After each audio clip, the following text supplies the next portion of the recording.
예! 수험생 여러분 반갑습니다. 한국사의 마지막 전력질주 파이널 갤럽, 이번 시간은 8번째 시간이 되겠습니다. 지난 시간까지는 고려의 정치를 했었죠. 이번 시간에는 고려의 경제와 사회를 깔끔하게 한번 정리해 보도록 하겠습니다. 자, 여러분 시작할까요? 자, 출발합니다.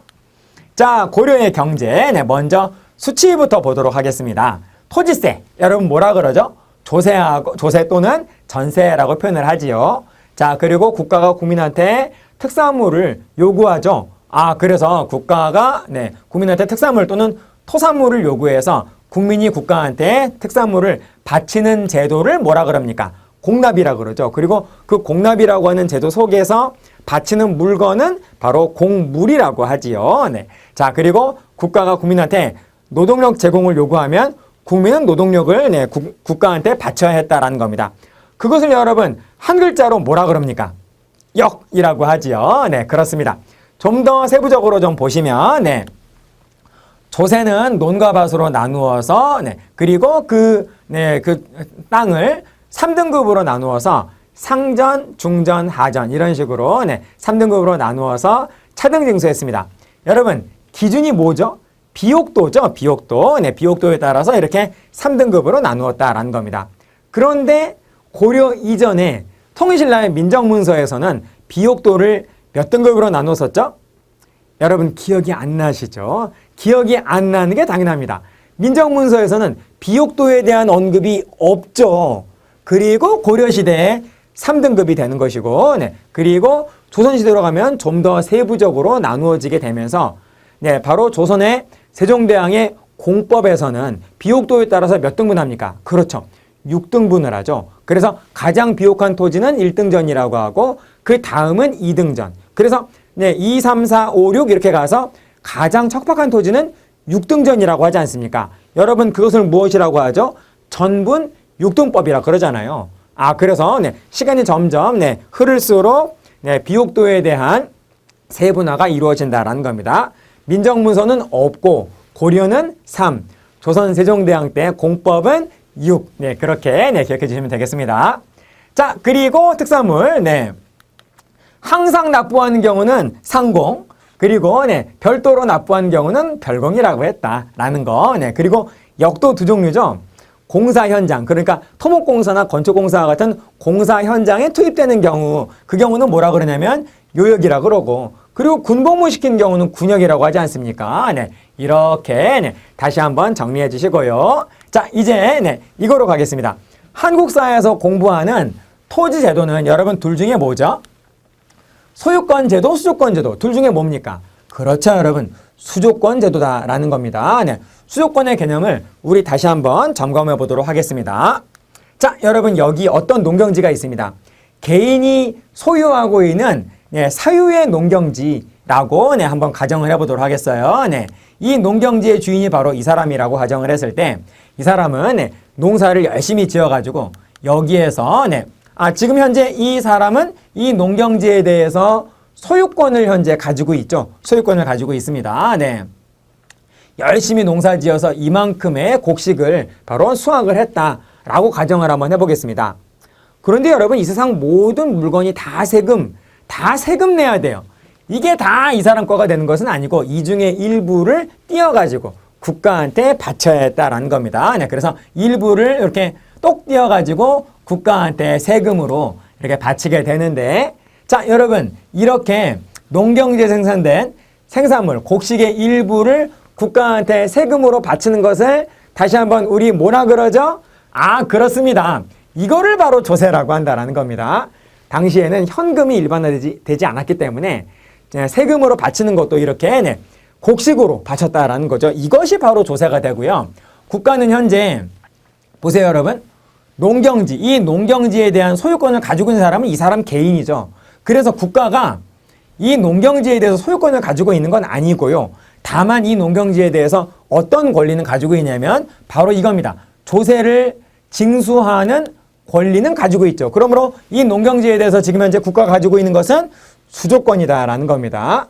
그래서 여러분 이 농경지는 현재 소유권을 갖고 있는 바로 이 사람 개인한테는 뭐가 되는 거죠?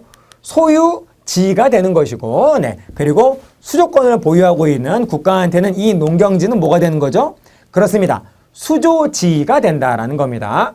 자, 그런데 여러분 이러한 구조로 가는데 그래서 모든 그 개인 소유의 농경지는 국가에 있는 모든 농경지는 국가의 입장에서는 수조지가 된다라는 겁니다. 그래서 이렇게 무수하게 많은 이 수조지를 국가가 수조하는 이 수조지를 관리한테 분급하는 그런 경우가 있죠. 자, 그래서 관리가 이렇게 등장을 합니다. 네. 지금이야 관리한테 급여를 주는 방식은 당연히 계좌이체죠. 근데 그 당시에는 은행 없고 계좌이체라고 하는 그런 시스템도 없으니까 이 관리한테 어떤 방식으로 급여를 줬냐면 바로 이 땅 가지고 했다라는 겁니다. 국가가 전국에 수조지를 굉장히 많이 갖고 있으니까 어느 특정 수지, 그 많은 수지 가운데 어떤 특정 수조지, 이거라고 한번 하겠습니다. 이 농경지, 이 수조지의 수조권을 바로 국가가 관리한테 줘버리는 거예요. 그래서 이 수조지에서 조세를 늘 징수할 수 있는 권리가 국가한테 있었는데 그 권리를 이제 너한테 줄 테니까 이제 앞으로는 네가 수조권을 행사해서 이 개인한테 조세를 네가 징수하면서 그거 가지고 먹고 살아 라고 시키게 된다라는 것이죠. 아, 그러면 이제 이 개인은 수조권이 국가한테 있을 때에는 내내 국가한테 조세를 바치고 있었다가 이제 수조권이 관리한테로 갔으니까 이제 개인은 자기의 조선납부 의무를 다하기 위해서는 이제 누구한테 조세를 줘야 돼요? 그렇습니다. 관리한테 줘야 되는 거죠. 그래서 이렇게 관리한테 조세를 바치면서 자기의 조선납부의 의무를 다하게 되는 거고 관리는 수조권을 행사해가지고 바로 이 조세를 받아서 이게 바로 관리의 생활비, 급여가 된다라는 겁니다. 바로 이러한 같은 구조가 바로 우리 한국 사회에서 가장 기본적인 국가가 관리한테 바로 급여를 제공을 하는 기본적인 제도가 된다라는 것이죠. 그러므로 전국의 모든 수조지는 기본적으로 국가가 보유하고 있는데 그 수지 가운데 일부는 관리가 보유한 경우가 있다라는 겁니다. 그래서 관리 또한 수지를 보유하는 경우가 있다라는 거죠. 그래서 관리가 수조지를 보유하는데 그 관리가 누구냐에 따라서 수조지의 이름이 여러 개로 나눠진다라는 겁니다. 이거를 한번 보시겠어요? 자, 고려시대에 국가가 관리한테 바로 분배하는 수조지의 이름이 굉장히 다양한데 일단 이거부터 보시겠습니다. 관리한테 지급하는 수조지. 어떤 식으로 수조지를 분급을 했냐면요.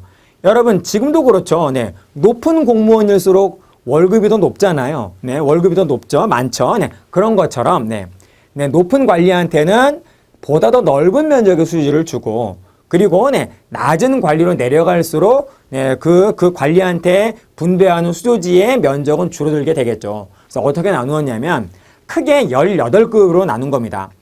모든 관리들을 이렇게 수백 명을 이렇게 쭉 일렬로 제일 높은 관리부터 제일 낮은 관리까지 이렇게 쭉 줄을 세웠다라고 가정을 해봅시다. 그러면 여러분 그 중에서 제일 높은 관리들만 이렇게 탁 묶어가지고 그들을 바로 제1그룹이라고 하고요. 그 다음 그룹을 그 다음으로 높은 관리들을 이렇게 딱 묶어가지고 제2그룹이라고 하고 그래서 3, 4, 5, 6그룹으로 이렇게 계속 이렇게 아래로 내려가서 가장 최하위의 관리들을 이렇게 딱 묶어서 그들을 바로 제18그룹까지 이렇게 1그룹부터 18그룹까지 이렇게 분류를 하는 겁니다. 그래서 1그룹에 해당하는 관리들한테는 물론 그 1그룹 속에도 관직의 고하가 있겠지만은 이 1그룹에 해당하는 관리들한테는 모두 동일한 면적의 수지를 분급을 하는 것이죠. 그런데 여러분 그룹에 해당하는 한 글자가 뭘까요? 그게 바로 과라는 겁니다. 과라고 하는 글자는 바로 그룹, 파트라고 하는 그런 의미를 가지고 있어요. 여러분 지금도 씁니다. 병원에 가면 진료 과목 있잖아요. 안과, 이비인후과, 소아과, 내과, 피부과 이런 식으로 진료 과목, 그 그룹 파트를 바로 과라고 하지 않습니까? 아, 그래서 가장 높은 관리들이 모여있는 그 1그룹을 우리는 뭐라 그랬냐면 고려시대는 제1과라고 했다라는 겁니다. 2그룹은 제2과, 그리고 제3그룹은 제3과. 그래서 쭉 내려가서 몇 과까지? 제18과까지 이렇게 18등분을 했다라는 거죠. 아, 그래서 1과에 해당하는 관리한테는, 일과에 속한 관리한테는 일과에 해당하는 과전을 주고, 이과에 해당하는, 속하는 관리한테는 이과에 해당하는 과전을 주었다라는 겁니다. 그래서 각각 자기가 속한 과에 따라서 분배해주는 수요지다라고 해서 여러분 가장 기본적인 고려시대의 수요지 이름이 뭐가 되냐면 과전이 된다라는 거죠. 네. 그런데 여러분 또 다른 이름도 있습니다. 어떤 게 있냐면 보세요, 여러분. 네, 군인, 특히 직업군인한테 지급하는 수요지는 뭐라 그러냐면 당연히 뭐라 그랬습니까? 군인전이라고 하겠죠. 네. 그리고 또 귀족한테 지급하는 수요지는 공음전, 그리고 사찰, 사원, 고려는 불교국이기 때문에 불교 사원한테 수료지를 주는 경우가 많이 있었어요. 그래서 사원이 받는 수료지는 당연히 뭐라 그럴까요? 사원전이라고 했다라는 겁니다. 그래서 대략적으로 땡땡한테 지급하는 수료지는 뭐라 그랬다? 땡땡전이라고 했다라는 겁니다. 보시는 것처럼 이 모든 수료지들은 다 전으로 끝나요. 그래서 이러한 수료지들을 한꺼번에 부를 때는 뭐라 그랬냐? 바로 전지라고 했다라는 겁니다. 그리고 고려만의 특징인데요. 이 전지를 줄 때 부록으로 함께 주는 땅이 또 있어요. 그게 뭐냐면 여러분 고려시대에 난방이나 취사와 같은 이러한 활동을 할 때 유일한 연료가 되는 건 뭘까요? 뭐 그 당시에 원자력 발전 뭐 그런 거 있겠습니까? 그러니까 여러분 유일한 원료는 뭐다 여러분? 장작, 나무라는 겁니다. 나무. 그래서 땔감 얻는 바로 야산을 부록으로 전지와 함께 부록으로 함께 줬습니다. 그러한 땔감을 얻는 땅을 뭐라 그러냐면 뗄나무 시자를 써가지고 그러한 야산을 바로 시지라고 했다라는 거죠. 그래서 전지와 함께 관리에게 시지를 함께 해주는 제도다라고 해서 이것을 바로 뭐라 그러냐면 전식과라고 했다라는 겁니다. 전지와 시지를 함께 해주는 제도. 이 과는 제도, 제도란 뜻이에요. 자, 그래서 바로 이 전식과가 고려시대의 가장 기본적인 수조권 제도의 이름이 되겠다라는 겁니다. 전식과 나올 가능성 매우 높죠. 지금까지 많이 나왔었고요. 그래서 여러분 고려 전식과로 바로 들어가도록 하겠습니다. 이 전식과는 크게 세 번 제정이 되거든요. 그래서 처음으로 제정된 거는 시초로 제정되었다라고 해서 시정전식과라고 하고요. 그리고 두 번째로 고쳐서 제정된 것은 개정전식과, 그리고 한 번 더 변경해서 제정한 것은 경정전식과라고 합니다. 그래서 시정, 개정, 경정전식과 이렇게 세 번으로 나누어지고요. 전식과는 뭐가 제일로 중요하냐면요. 출제의 포인트가 구별입니다. 그게 시정이냐 아니면 개정이냐 아니면 경정이냐 이런 식으로 나누는 것이 가장 중요한 바로 이 고려전식과의 핵심이 되겠다라는 겁니다. 이거를 계속 염두에 두시면서 보셔야 돼요. 자, 그럼 여러분 가시겠습니다. 경종 때 처음으로 뭐가 만들어지게 되냐면 바로 시초로 정했다라고 해서 이거를 뭐라 그러냐면 시정전식과라고 합니다. 연도는 여러분 참고만 하시고요. 연도 외우지 마시고 시정, 개정, 경정은 왕은 기억하셔야 됩니다. 앞글자만 따서 경목문이에요. 경목문. 시정은 경종, 개정은 목종, 그리고 경정은 문종. 이런 식으로 경목문은 기억하시라라는 겁니다.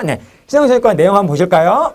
자, 방금 보신 것처럼 관리한테 각각의 과별로 나눠주는 수조지가 가장 기본적인 수조지 아니겠습니까? 그거 뭐다 여러분? 과전이다라는 겁니다. 그래서 1과부터 18과까지 쭈르륵 이렇게 18등급으로 분류를 하는데 그 기준이 뭐냐라는 거죠. 기준이 과전의 분배의 기준은 일단 2단계였습니다. 2단계. 그래서 1단계의 기준은 일단 4세 공복이에요.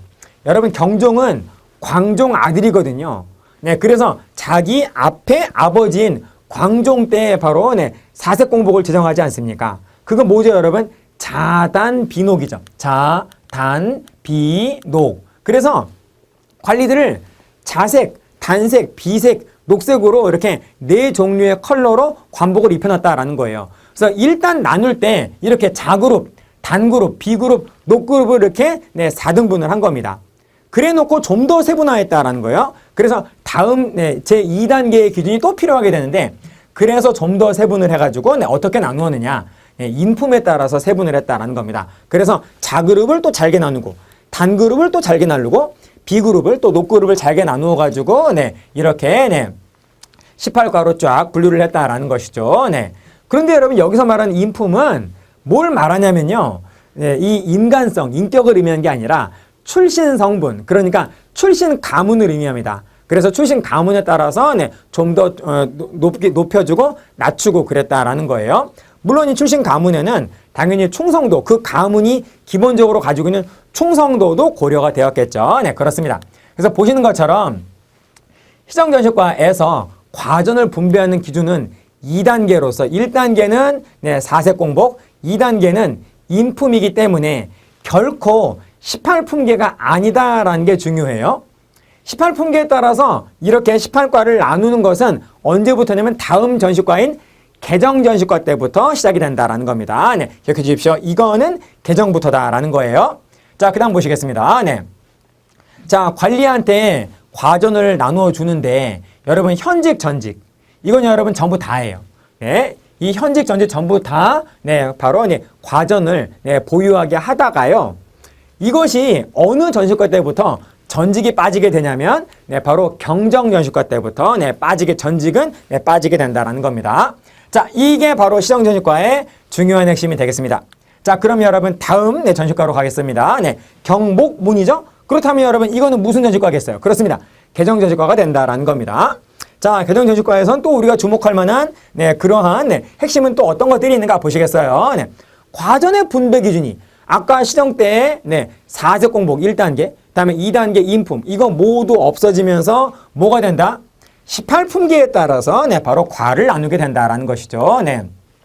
인품은 빠진다라는 거 다시 한번.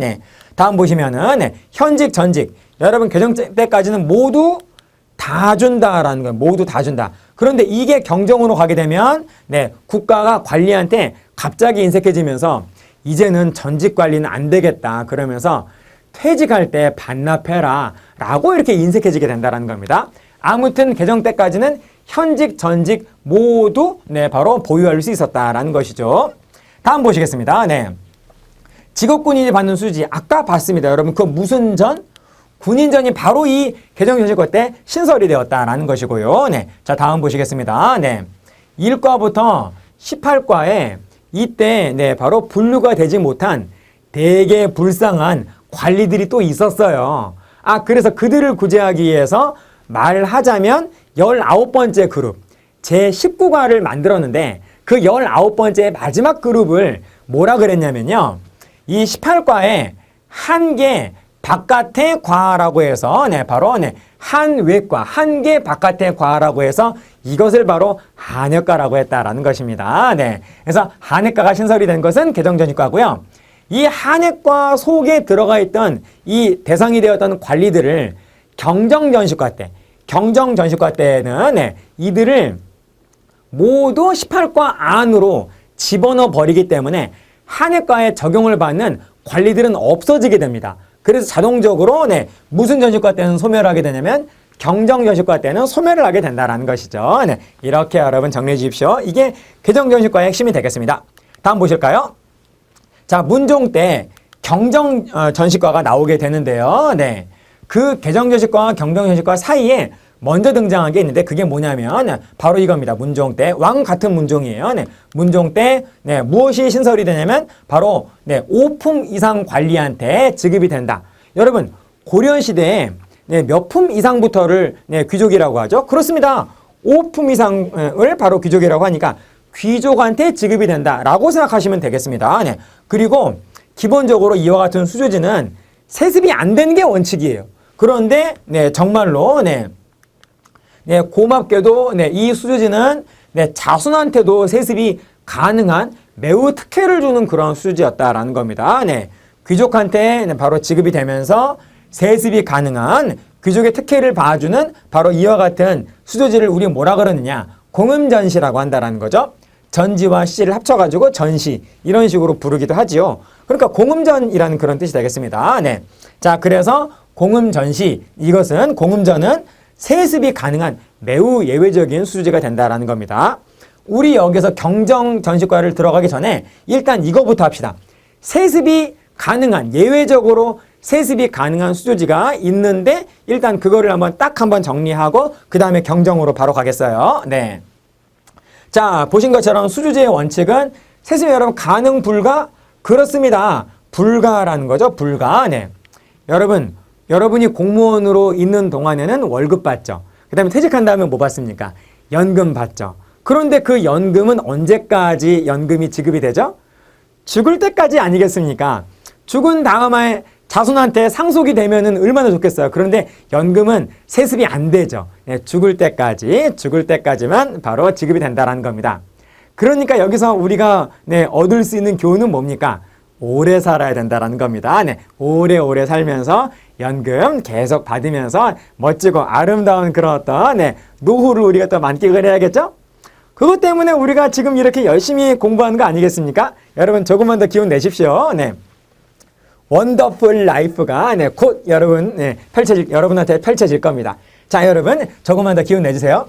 자, 그래서 여러분 세습이 여러분 가능 불가가 원칙인데 예외적으로 세습이 가능한 수지가 있다라는 겁니다. 그게 뭐냐? 예외적으로 바로 이렇게 세습이 가능한 거.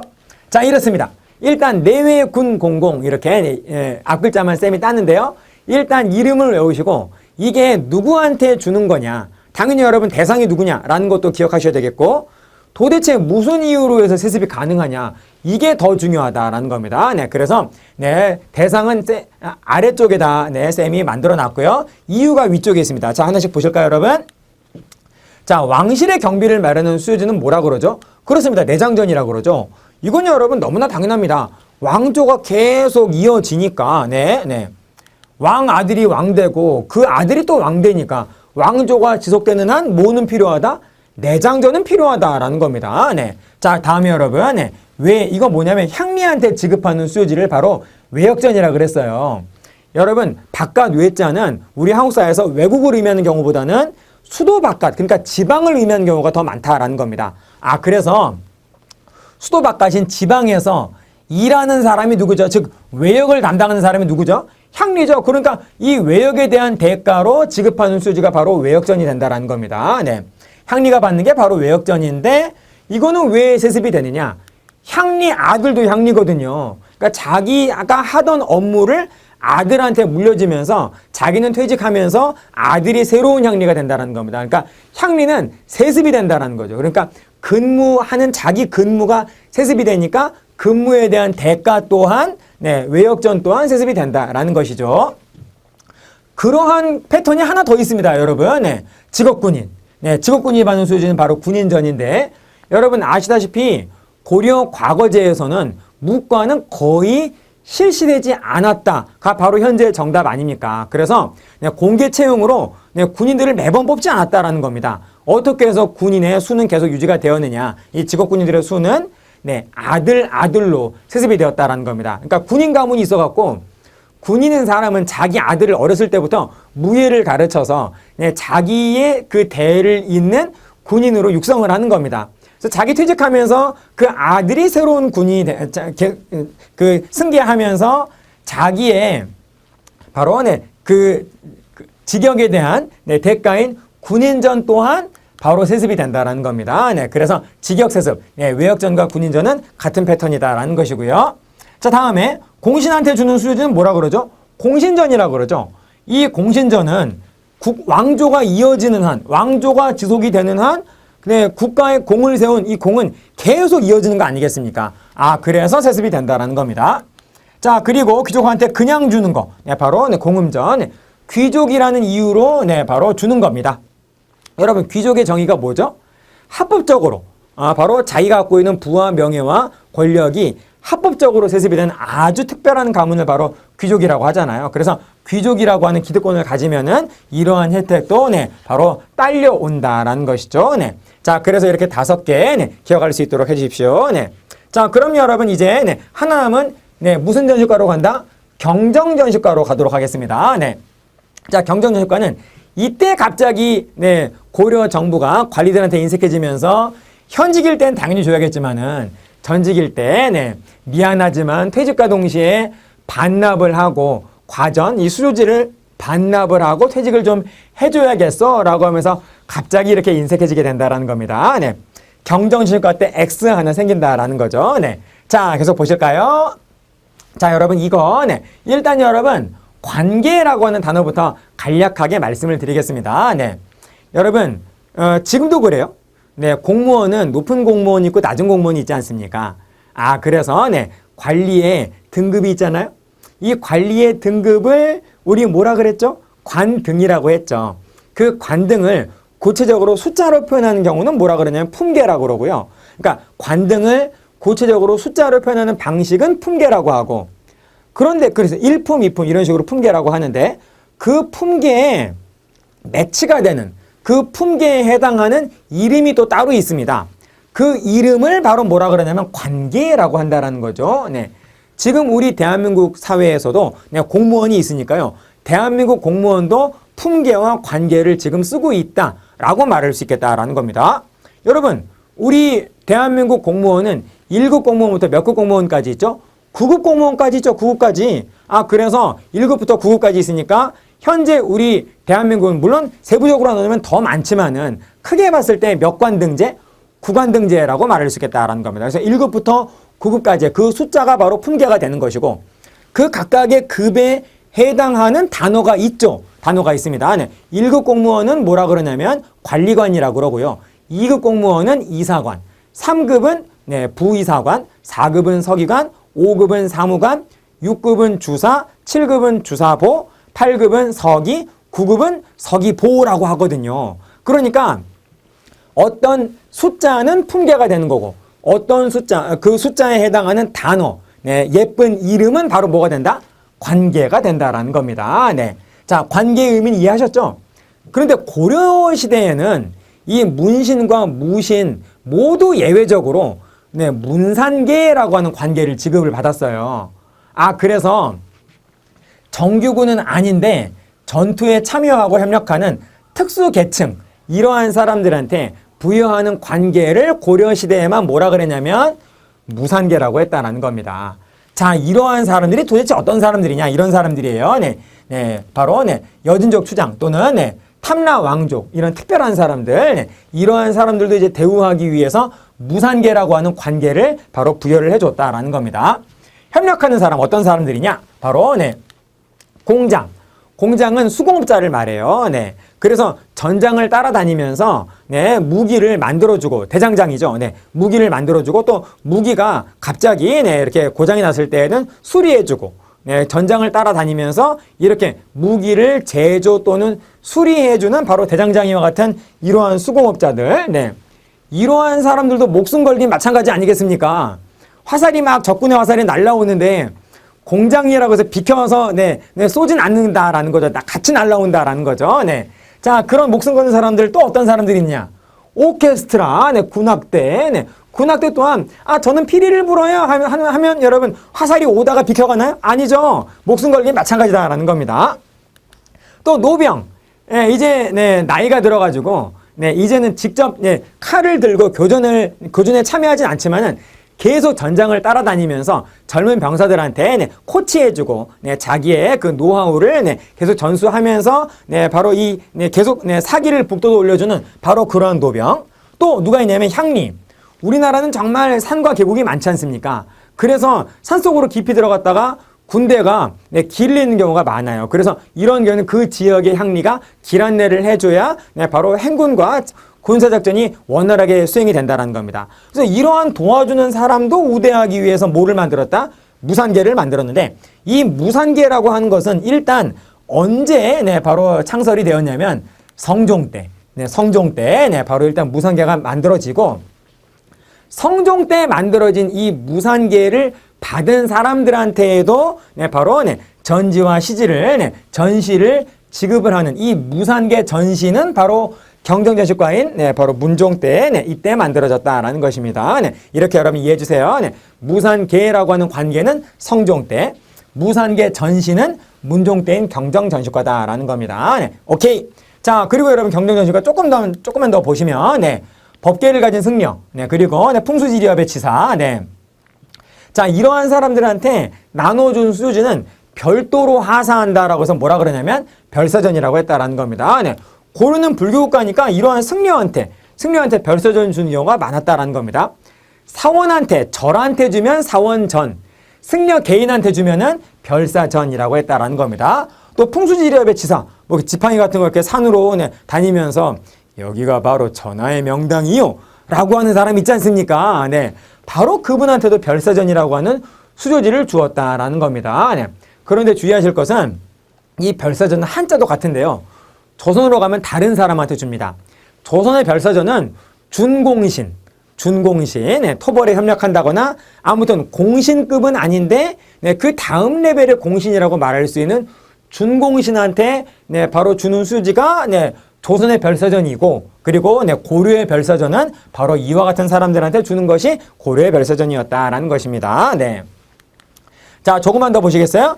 유품이하의 관리의 자제로서 현재 무직인 사람을 한가한 사람이다라고 해서 바로 뭐라 그러죠, 여러분? 한인이라고 하죠. 그래서 이 한인한테 준 수조지를 뭐라 그러냐면 한인전이라고 했다라는 겁니다. 네.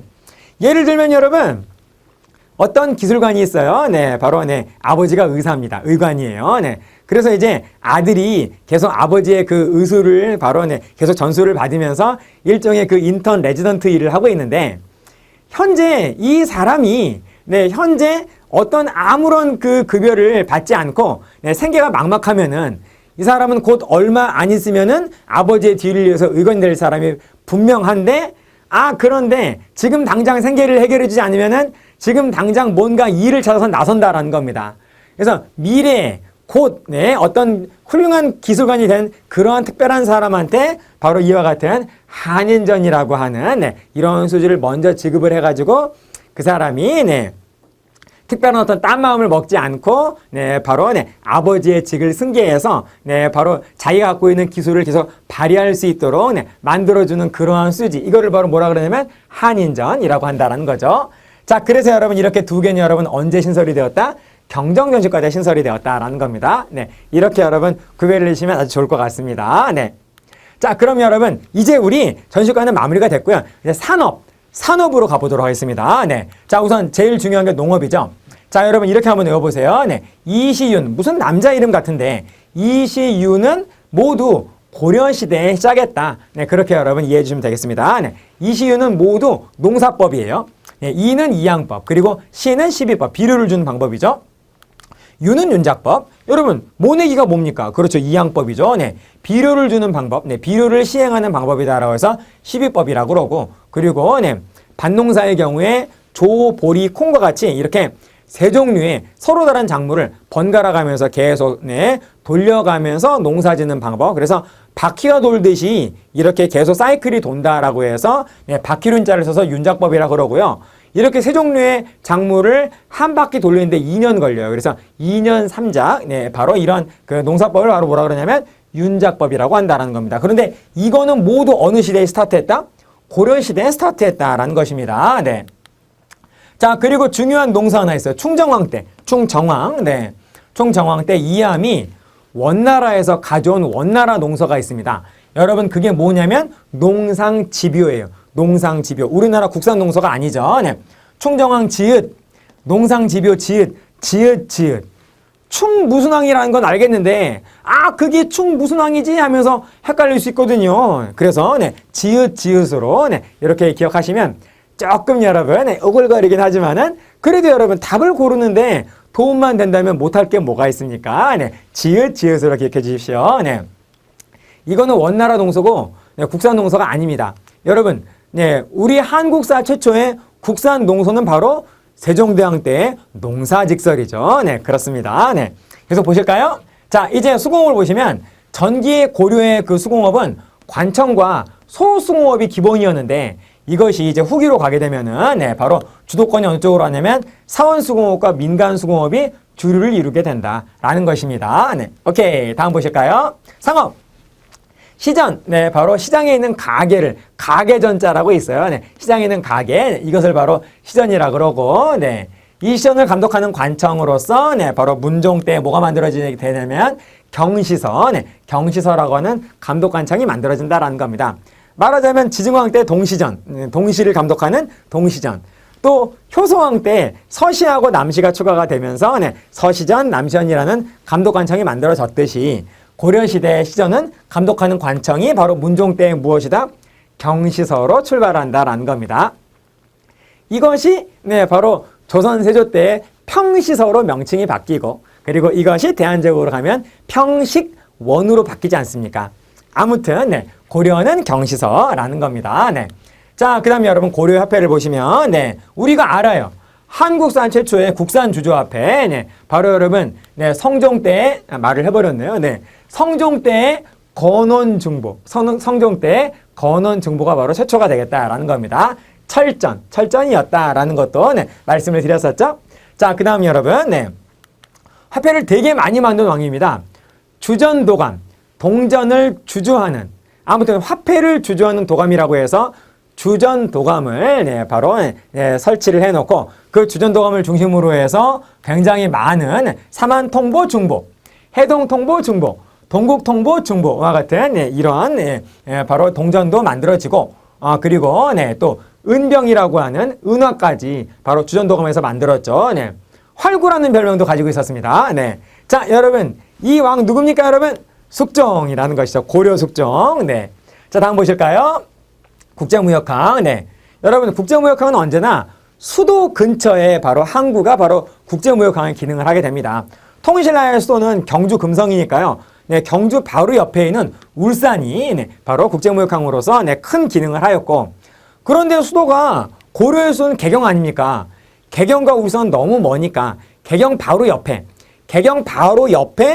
예성강이라는 강이 지나가요. 그래서 예성강이 바다와 만나는 곳에 아주 큰 항구가 있었습니다. 그래서 이게 고려시대에는 바로 국제무역항으로서 기능을 하게 되는데, 여러분 이거를 뭐라 그러죠?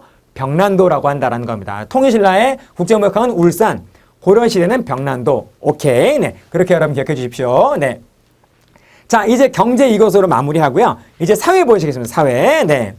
자, 사회 들어가 볼까요? 네. 고려의 계급. 지난번에 말씀드린 것처럼 이 고려 전까지는 계급이 세 종류였죠. 네. 귀족, 평민, 천민 이렇게 세 종류였는데 이제 제4의 계급인 중류라고 하는 새로운 계급이 등장한다라는 겁니다. 네. 자, 보실까요, 여러분? 우선 귀족, 다음에 중류. 중류는 한마디로 말해서 말단관리, 하급관리층이다라고 볼 수 있겠습니다. 네. 여러분 지금도 네, 말단관리, 하급관리는 있죠. 그런데 지금의 말단관리, 하급관리는 젊을 때 말단관리였다가 점점 승진하는 거 아니겠습니까? 고위관리로 점점 승진하잖아요. 그런데 여기서 말하는 말단관리인 중류는 영원히 그냥 말단인 겁니다. 승진이 거의 안 되는, 늘 그 자리에서 맴도는 말단관리층을 바로 뭐라 그랬냐면 중류라고 했다라는 것이죠. 네. 다음, 네. 고려시대는 평민을 양민이라 그랬습니다. 양민. 네. 자, 그리고, 네. 노비가 중심이 된 바로 이런 천한 백성이라고 해서 천민이 바로 최하층이죠. 네. 자, 이렇게 네 종류. 네. 좀 더 세부적으로 보실까요? 자, 귀족. 고려의 최상위 지배계층. 네. 자, 그리고 왕족과 함께, 왕족은 최고의 귀족이죠. 그리고 몇 품 이상을 고려시대는 귀족이라 그랬다? 그렇죠, 여러분. 다 알고 계시죠, 여러분? 몇 품 이상? 그렇습니다. 5품 이상. 네. 자, 그리고 네, 음서. 정치적으로는 시험 안 보고 무시험으로 관리가 될 수 있는 음서제. 그리고 경제적으로는 자손 대대로 세습이 가능하면서 귀족이란 이유로 그냥 주는 수조지, 공음전 혜택을 받았다라는 겁니다. 정치적으로는 음서, 경제적으로는 공음전 혜택을 받았다. 자, 그리고 네. 자, 고려의 지배층의 변천을 보시면 우리 알고 있습니다. 네. 초기, 중기, 무신집권기, 또 무신정권이라고도 하죠. 원간석기, 말기. 요렇게 해가지고 여러분, 네. 호, 문무, 권신. 뭐 이렇게 여기도 하죠. 네. 호족, 문벌귀족, 무신, 그리고 네. 권문세족, 그리고 위화도군 이후부터 신진사대부. 이렇게 네. 호, 문무, 권신. 이런 식으로 네. 전개가 된다라는 것입니다. 네. 자, 이제 중류로 가볼까요? 네. 고려시대에 처음으로 등장한 만큼 아무래도 좀 중요하겠죠. 네. 하급관리층, 네.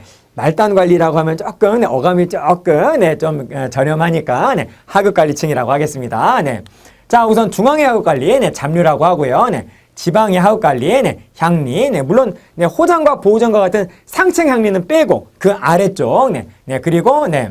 궁중의 하급관리는 남반이라고 그래서 남반, 네. 그리고, 네. 하급군인, 네. 바로 군반이라 그러고요. 네. 그리고 역의 관리, 네. 영리라고 했다라는 겁니다. 여러분 여기 뭔지 아시죠? 네, 외딴 오지에 말을 기르고 있는 관청이지 않습니까? 그래서 네, 공무원이 이렇게 바로 그 지역을 지나갈 때 네, 말을 타고 오는데 그 공무원을 태우고 관리를 태우고 네, 그 지역을 지나왔기 때문에 그 말은 굉장히 지치겠죠. 그래서 네, 그 지친 말은 그 역에 바로 쉬게 하고 내내 여기서 쉬고 있던 바로 네, 쌩쌩한 말을 바로 관리한테 제공을 하는 바로 그러한 장소가 바로 역 아니겠습니까? 역은 그 관청 자체가 말단이에요. 그러니까 역의 관리가 바로 네, 역리 당연히 말단 관리가 되겠죠. 네. 아, 하급 관리. 네. 하급 관리. 네. 그렇습니다. 이렇게 네. 그래서 자평 남근역 이렇게 네. 5종류가 가장 기본적인 중류층이 된다라는 겁니다. 네. 자, 그리고 양민. 고려 시대에는 바로 평민을 양민이라 그랬는데 네. 고려 시대 평민으로서 양민의 대다수는 바로 백정. 이 백정의 의미가 고려 시대에는 농업에 종사하는 양민을 백정이라 그랬어요. 그런데 이 백정의 의미가 조선시대로 가게 되면 의미가 많이 바뀝니다. 도축업, 소잡고 돼지잡는 그런 어떤 도축업, 도살업에 종사하는 천민을 백정이라고 부르게 되면서 네, 백정의 의미가 고려시대에서 조선시대로 가면서 굉장히 많이 변천을 한다는 겁니다. 당시 백정은 농업에 종사하는 농민을 바로 백정이라고 했기 때문에 당시 여러분 고려 국민 가운데에서 가장 많은 비중을 차지하는 네, 바로 네, 군이 바로 네, 사람들이 바로 백정이었다라는 겁니다. 고려시대에 가장 그 국민이라는 단어와 가장 네, 근접하는 단어를 꼽으라라고 한다면 여러분 백정이라고 할 수 있겠죠. 네, 그렇습니다. 자, 그 다음 향부곡소에 거주하는 이 주민들 또한 네, 굉장히 많은 불이익을 받는 네, 천시와 불이익을 받는 주민들이긴 하지만 기본적으로 이들은 천민은 아니고 양민이었다라는 겁니다. 향과 부곡은 농업에 종사하는 곳, 그리고 소는 수공업에 종사하는 곳인데 향과 부곡은 이미 통일신라부터 있었고 그리고 소가 바로 고려시대에 처음으로 등장한다. 그리고 이와 같은 특수행정구역은 조선시대에는 네, 없어진다라고 하는 것도 우리 네, 공부했었습니다. 자, 그리고 양민 가운데 또 네, 특수행정구역도 있고 그리고 또 신량역천이라고 해서 신부는 양인인데 네, 하는 일이 천하다라고 해서 삼기업정과 같은 그런 천한 직업을 가지고 있는 양민을 또 네, 신량역천이라고도 했었죠. 네. 그래서 척으로 끝나거나 네, 무슨 척 또는 네, 무슨 간으로 끝나는 사람들을 바로 고려시대는 신량역천으로 분류를 하면서 네, 바로 그들한테 바로 천시했었죠. 여러분 척은 기술자란 뜻입니다. 척. 네. 고려시대에는 죄를 지은 사람을 뱃사공을 시켰대요. 그래서 뱃사공은 모든 사람들이 보자마자 뭔가 죄를 지었으니까 저거 하겠구나 라고 하면서 천시했다라는 겁니다. 뱃사공은 뭐라 그랬냐면 네, 나루터 진자를 써서 진척이라고 했다라는 겁니다. 네. 또 간 어떤 사람들이 있냐면 네, 뭐 여러 간들이 있지만 네, 이 염전에서 네, 바로 일을 하는 네, 바로 네, 이와 같은 노동자 이런 사람들을 염간이라고 했다라는 거죠. 그래서 아무튼 이런 척으로 끝나거나 아니면 간으로 끝나는 사람들이 고려시대는 신량역천이고 이러한 사람들 또한 천대를 개인적으로 받긴 했는데 그러한 사람들 또한 양민에 속했다라는 겁니다. 기억해 주시고요. 네. 첨인 보시겠습니다. 네, 노비가 대다수고요. 네. 노비는 여러분 주인이 누구냐에 따라서 또 나눠질 수 있겠죠. 네. 주인이 국가냐 아니면 주인이 일반 개인냐에 따라서 네. 주인이 국가면 네, 바로 공노비. 그러니까 관청 소속의 노비라는 그런 말이 되겠습니다. 네, 그리고 개인 소속의 노비를 바로 사노비라고 한다라는 것이죠. 네. 그리고 주인과 함께 사는 경우, 네, 그러니까 관청에서 상주하는 노비가 되겠습니다. 네. 그리고 또 주인과 따로 사는 바로 노비, 네. 공노비인데 관청 바깥에서 자기 혼자 따로 살아요. 그런 노비가 바로 있고요. 네. 자, 그리고 네. 요거부터, 네, 그래서, 네, 관청에서 계속 살면서, 네, 온갖 관청의 허드렛 일을 다 하는 그런 노비를 바로 이병노비. 따로 살면, 네, 바깥에서, 네, 거주한 노비라고 해서 외고노비라고 했다라는 겁니다. 네. 자, 그리고, 네, 주인과 또, 네, 함께 사는 경우, 주인과 따로 사는 경우 이렇게 나눠지겠죠. 네. 주인과 함께 살면 주인의 통솔을 받으면서 거주하기 때문에 솔거노비라고 그러고요. 주인과 따로 살면 공노비이건 산노비이건 간에 모두 다 바깥에서 거주하는 외거노비라고 했다라는 겁니다. 네. 주인과 따로 산 게 아무리 좋겠죠. 그리고 주인과 따로 살기 때문에 어느 정도의 바로 소유권이 인정이 되어가지고 재산 소유가 가능했습니다. 그래서 사는 모습을 딱 봤을 때에는 평민이나 네, 바로 이 외거노비나 그렇게 큰 차이가 없었고요. 외거노비는 재산 소유가 인정이 됐기 때문에 네, 바로 재산 축적이 가능해서 네, 부자가 된 경우도 있었다라는 겁니다. 그래도 노비는 노비예요. 그래서 네, 이렇게 네, 평민처럼 풍요롭게 사는 데에 대한 대가로 네, 바로 자기 주인한테 매년 돈을 바쳤는데 그거를 뭐라 그러느냐? 바로 신공이라고 한다라는 겁니다. 네, 몸값으로 바치는 돈이라는 그런 의미가 되겠어요. 네, 의미는 이렇습니다. 외고 노비가 몸값으로 네, 주인에게 매년 바치는 물건. 이 곡식과 배는 고려시대의 가장 기본적인 화폐의 기능을 했기 때문에 그냥 네, 주인한테 몸값으로 매년 바치는 돈, 이거를 여러분 도울자로 뭐라 그랬다? 신공이라고 이해해 주시면 되겠다라는 겁니다. 네, 자 다음 보실까요? 자, 공동 네, 농민 조직으로서 향도 뜻풀이 해보겠습니다. 이 도는 사람들이란 그런 뜻이에요. 네, 뭐 청년 학도, 뭐 육군 사관 생도, 그리고 뭐 포악한 무리는 또 네, 폭도 그러지 않습니까? 그래서 여기서 말하는 도는 사람들을 의미하고요. 이 향은 매향이라고 하는 불교 행사를 네, 말하는 글자입니다. 이 매향은 불교 가운데서 특히 미륵신앙과 관련이 있는데요. 미륵 부처님을 빨리 만나고 싶은 그런 어떤 염원을 담아서 향나무를 바닷가에 갯벌까지 들고 가서 갯벌에다가 이 향나무를 묻는 미륵신앙과 관련된 불교 행사를 뭐라 그러냐면 향나무를 매립한다, 매장한다라고 해서 매향이라고 했다라는 겁니다. 이거는 혼자서 못하죠. 그 향나무가 굉장히 수십그루고 무겁기 때문에 다 함께 그거를 갯벌까지 짊어지고 가서 바로 그러한 일을 했기 때문에 이거는 함께 다 같이 하지 않으면은 어려운 일이었다라는 거죠. 그래서 이 향도는 바로 공동체라는 겁니다. 공동체. 그런데 처음에 향도는 불교 공동체로서 출발을 했는데 그런데 점차 시간이 지나면서 이 불교라고 하는 종교적인 색채는 싹 빠지면서 순수한 그 공동체로서의 틀만 남아요. 그래서 조선으로 가면은 마을 공동체로 정착이 된다라는 것입니다. 이때는 이제 더군다나 조선은 억불 정책이 아주 굉장히 강했기 때문에 불교라고 하는 그런 색채는 완전히 없어지고 다만 종교하고는 완전히 무관한 그냥 마을 공동 조직으로 이렇게 변모하게 된다라는 것이죠. 네. 자, 사회제도 보시겠습니다. 네. 흉년의 곡식을 대여하는 빈민 구제 정책, 구제 제도, 그러한 기구가 뭐가 있었냐면 바로 의창이 있었죠. 태조 왕건의 흑창이 성종 때 뭐로 바뀌었죠? 의창으로 이름이 바뀐 겁니다. 그리고 이것은 전국 9년에 있었고요. 그리고 물가를 즉 고가, 곡식의 가격을 조절을 하는 기구는 또 창인데 얘는 뭐라 그러냐면 상평창. 또 이 상평창은 전국 9년은 아니고 개경, 서경, 이 양경과 12목에 두었습니다.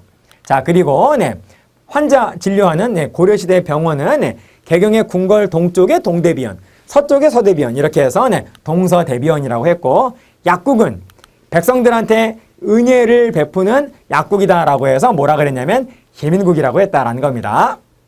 자, 그 다음에 재발생 시에 백성을 구제하는 구제도감, 구급도감과 같은 이러한 기구도 있었고요. 자, 그리고 기금의 이자로서 빈민을 구제하는 무엇이 있었느냐? 바로 제이보가 있었다라는 겁니다.